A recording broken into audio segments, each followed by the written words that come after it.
Vijayawada MP Kesineni చిన్ని కార్యాలయంలో TDP కార్పొరేటర్లు సమావేశం నిర్వహించారు. ఈ సమావేశంలో టీడీపీ కార్పొరేటర్లు బాలస్వామి, ముమ్మనేని ప్రసాద్, జాస్తి సాంబశివరావు పాల్గొన్నారు. ఇక మంగళవారం జరిగిన మున్సిపల్ కౌన్సిల్ సమావేశాన్ని చీకటి రోజుగా ప్రకటిస్తున్నామని అన్నారు. మున్సిపల్ కార్పొరేషన్లో వైసీపీ సంఖ్యాబలం ఉందని టీడీపీ కార్పొరేటర్ల ప్రతిపాదనలు తిరస్కరించడం దుర్మార్గమని మండిపడ్డారు. ప్రభుత్వ వైద్యశాలలో ఫుడ్ కోర్ట్ పెడతామని కూటమి కార్పొరేటర్లు ప్రతిపాదన చేస్తే తిరస్కరించారని తెలిపారు. నగరాన్ని అభివృద్ధి చేయాలని రాష్ట్ర ప్రభుత్వం సూచనల మేరకే కార్పొరేషన్ అధికారులు విజయవాడ నగరాన్ని పూర్తి అభివృద్ధి పదంలో నడిపించాలని చెప్పి 88 కేలు పెట్టినా, ప్రతిపాదనలు పెట్టినా ఆఫీస్ వైపు నుంచి అన్ని కూడా నిర్దాక్షిణ్యంగా మాకు సంఖ్యాబలం ఉందని అహంకారంతో విర్రవీగుతూ నిన్న పాలకపక్షం మున్సిపల్ కార్పొరేషన్ లో అన్నిటినీ కూడా ప్రతిపాదనలన్నింటినీ కూడా తిరస్కరించడం, 88 కేల్ని వాయిదా వేయటం చాలా దుర్మార్గమైన చర్యగా టీడీపీ కార్పొరేటర్లుగా, కూటమి కార్పొరేటర్లుగా మేము ఖండిస్తున్నాం.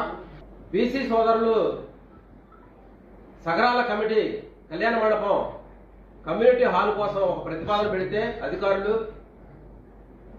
బీసీలంటే చిత్తశుద్ధి లేకుండా దాన్ని తిరస్కరించడం జరిగింది. మీరు ఎందుకు తిరస్కరిస్తున్నారంటే సమాధానం చెప్పలేని పరిస్థితి.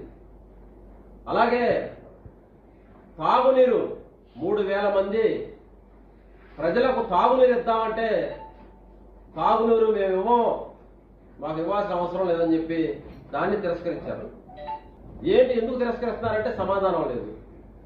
మేము పన్నులు కడతాము, నీటి పన్ను కడతాము, మాకు కృష్ణానది విజయవాడ పక్కనే ఉంది, మాకు వాటర్ మంచినీళ్ళు తాగడానికి ఇవ్వమంటే మనం కార్పొరేషన్ విజయవాడ నగరపాలక సంస్థ తిరస్కరించిందంటే ఎంతకంటే దుర్మార్గం.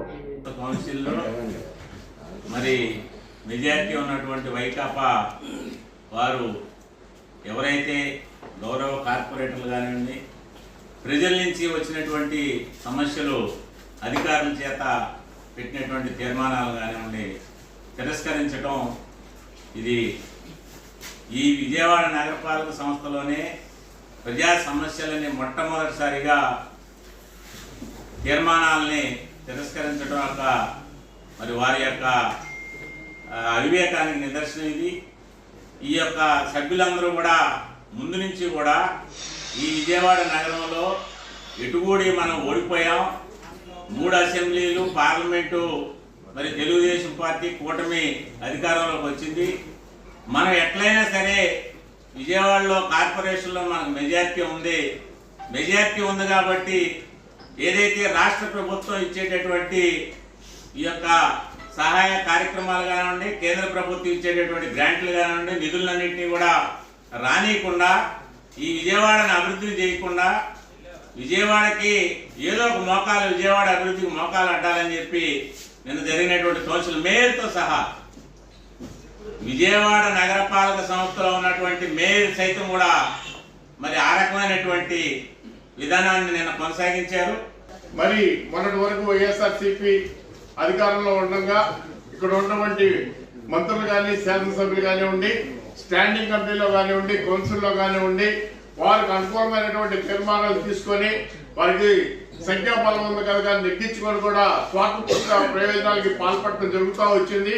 మరి ఎన్డీఏ కూటమి అధికారంలోకి వచ్చిన తర్వాత విజయవాడ నగరం మీద అభివృద్ధి మీద దృష్టి పెట్టి ఇటేపు గద్దె రామ్మోహన్ రావు గారు కానివ్వండి, బోండా ఉమామేశ్వరరావు గారు కానివ్వండి, సుజనా చౌదరి గారు కానివ్వండి, వీళ్ళు ముగ్గురు కూడా మన ఎంపీ కేసీఆర్ శివనాథ్ గారి యొక్క సహాయ సహకారాలతో అనేకమైనటువంటి అధికారులను కూడా కలిసి మరి విజయవాడ నగరాన్ని అభివృద్ధి పదంలో పయనింపజేయాలని చెప్పి భవిష్యత్తులో ఎటువంటి వరదలు వచ్చినా కూడా విజయవాడ రక్షణగా ఉండాలని చెప్పి కూడా మరి రింగ్ రోడ్లు తీసుకురావడానికి కానివ్వండి, ఫ్లైఓవర్లు తీసుకురావడానికి కానివ్వండి, స్ట్రాంగ్ వాటర్ డ్రైవ్స్ తీసుకురావడానికి కానివ్వండి, అదేవిధంగా వాటర్ ఫెసిలిటీస్ పెంచడానికి కూడా అనేక విధాలుగా కృషి చేస్తూ నిధులు తీసుకొస్తూ ఉంటే అవి వాడలేనటువంటి వైఎస్ఆర్ సిపి మరి పాలకపక్షం వాళ్ళు మరి ప్రతి తీర్మానాలను కూడా నిర్ణీతంగా కూడా ఖండించడం జరుగుతూ ఉంది. ఇప్పటి వరకు కూడా కౌన్సిల్ సమావేశాలు ప్రతి 3 నెలలకి ఒకసారి పెడతారు.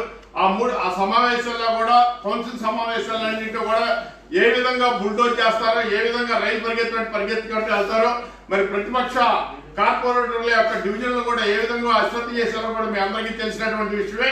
ఈ రోజున ఎన్డీఏ కూటమి ప్రభుత్వానికి, రాష్ట్ర ప్రభుత్వానికి మేము తెలుగుదేశం పార్టీ కార్పొరేటర్లుగా, కూటమి కార్పొరేటర్లుగా కూడా మేము ఒక విజ్ఞప్తి చేస్తా ఉన్నాం. వైఎస్ఆర్సీపీ విజయవాడ